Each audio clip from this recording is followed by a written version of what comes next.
Thank you to each of the witnesses. Mr. Parker, I want to thank you again for sharing your story and your daughter's story. And I will say I very much agree with you that you ought to be able to sue the heck out of Google and YouTube. Yep. And if anybody else other than big tech did what they have done to you, if any other citizen delivered a VHS tape of the murder of your daughter to you and your neighbors, you would have a common law tort for intentional infliction of emotional distress, and you could recover very significant damages. There is one group in the United States that is allowed to do what it's doing to you, and that is big tech, because Congress has given them a special subsidy, an immunity from liability, so they don't bear the consequences of their actions. And I think this hearing has underscored the need for Congress to revisit that. And I hope you will do so, sir. As do I. Mr. Prager, you described YouTube restricting various videos, I guess a total of, I believe it is 56 videos produced by Prager University on topics like the Ten Commandments. Another topic, as I understand it, that was restricted was one in which noted liberal, Professor Alan Dershowitz, who was a professor of mine in law school, did a video for you, a historical account of Israel's founding. And as I understand it, YouTube restricted that video as well. Does YouTube ever explain why it is restricting these videos? It explains nothing. It explains nothing. This was the first explanation I heard, the incorporation of murder into the Ten Commandments. With regard to Professor... You would think we would want young people we would. hearing thou shalt not murder. That seems like a really good... It was an argument for the alternative universe at that moment for me. I had never accepted the possibility of one, but I agree with you. One would think that that is exactly what young people should hear. God doesn't want you to murder.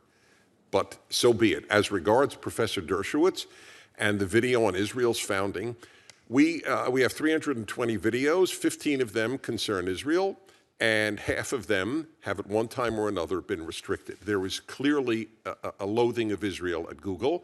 I suspect there is a loathing of America as well. Virtually every video that we have put out that depicts America in a favorable way has also been at some time or another on the restricted list. My favorite example for years was Victor Davis Hanson, this remarkable professor of classics. And he made a video. He's one of the most calm-speaking humans I have ever met. He's the opposite of a grenade-throwing speaker. And the subject was the Korean War. The Korean War in 5 minutes. And it is no longer on the restricted. They go in and out, apparently, in some cases. And that was on the restricted list because, so I try to think, why would that be? And I could only come up with the fact that it shows how noble America's cause in Korea was, that 37,000 Americans died to keep half of the Korean peninsula free. How many people even know that? The Korean War is in the rubbish bin of history, so as Lenin used to put it. It's just unknown. So we want people to be proud of America, not proud of its evils. Of course America's had evils because it's composed of people and people do evil. But it's largely been extraordinarily good, and they don't want us to depict that. And Mr. Prager, could you describe what the effect is when a video is placed on the restricted list? We heard the representative from Google say, oh, it's no big deal, it's just 2%. You should be just fine with it. What is the effect of Google arbitrarily? Well, as I explained earlier, it can't be seen by vast numbers of parents have filters, totally understandably, given how much junk is on the internet. So this is what's so very important. It not only hurts us in that family can't see that video. It hurts us because then it is a statement by Google that Prager University produces videos on the moral level of pornography. I mean, and there's no appeal, there's no remedy when Google exercises arbitrary power. We have actually spoken to representatives of theirs that after they say algorithm, if we actually get someone on the phone, we have had humans review it at Google and keep it up. Why?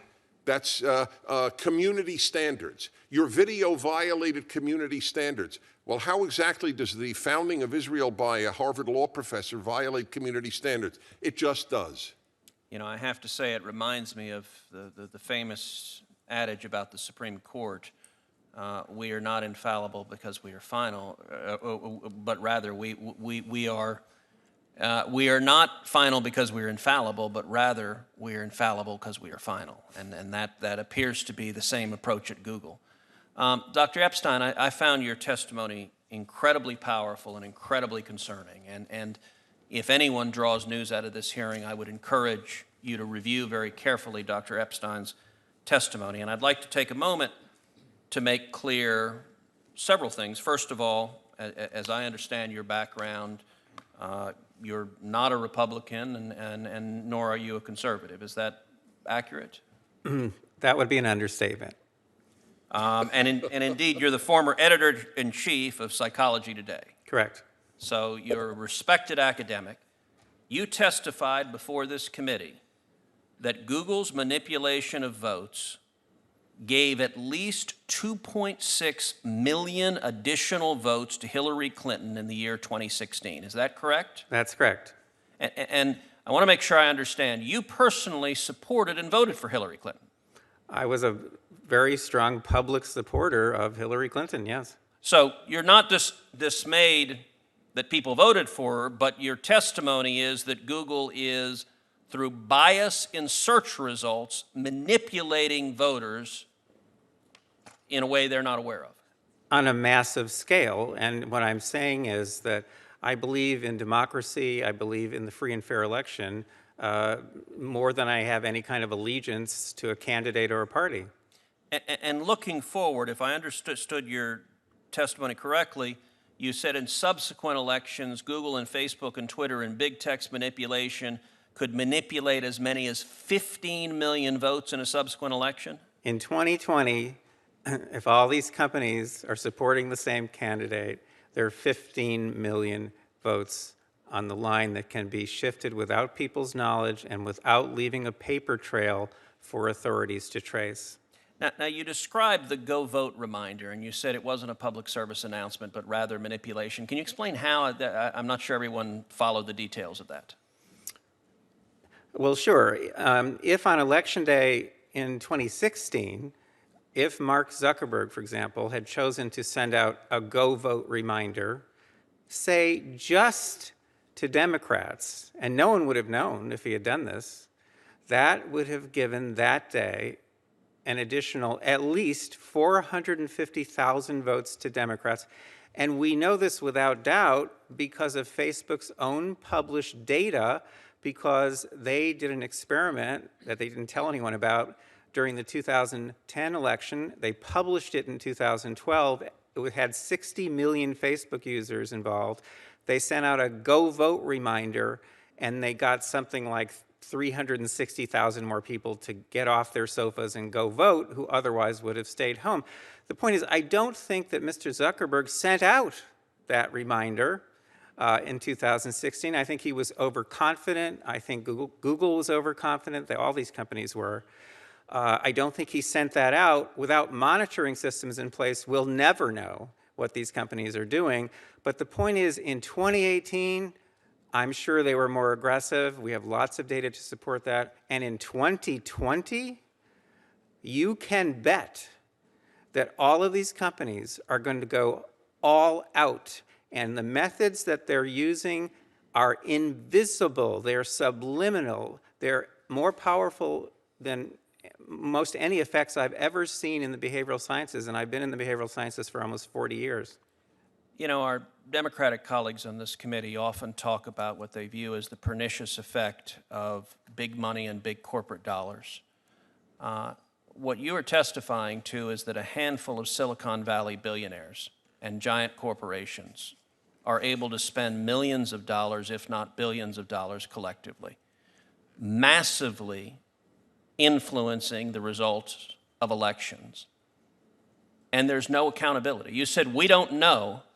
We have no way of knowing if Google or Facebook or Twitter sends it to Democrats or Republicans or how they bias it, because it's a black box with no transparency or accountability whatsoever. Am I understanding you correctly? Senator, with respect, I must correct you. Please. If Mark Zuckerberg chooses to send out a go vote reminder just to Democrats on Election Day, that doesn't cost him a dime.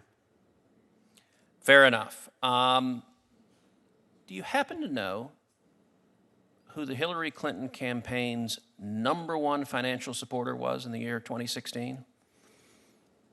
I think I do, but please remind me. The #1 financial supporter of the Hillary Clinton campaign in the 2016 election was the parent company of Google, Alphabet, who was our first witness. They were her #1 financial donor, and your testimony is, through their deceptive search methods, they moved 2.6 million votes in her direction. I would think anybody, whether or not you favor one candidate or another, should be deeply dismayed about a handful of Silicon Valley billionaires having that much power over our elections to silently and deceptively shift vote outcomes. Again, with respect, I must correct you. The 2.6 million is a rock bottom minimum. The range is between 2.6 and 10.4 million, depending on how aggressively they used the techniques that I've been studying now for 6.5 years. Wow, could you say that again, please? The 2.6 million is a rock bottom minimum.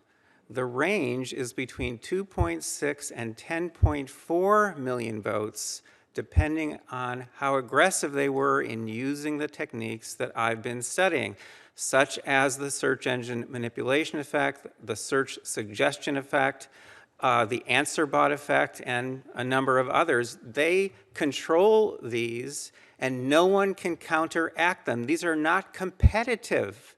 These are tools that they have at their disposal exclusively. If any headline comes out of this hearing, that should be it.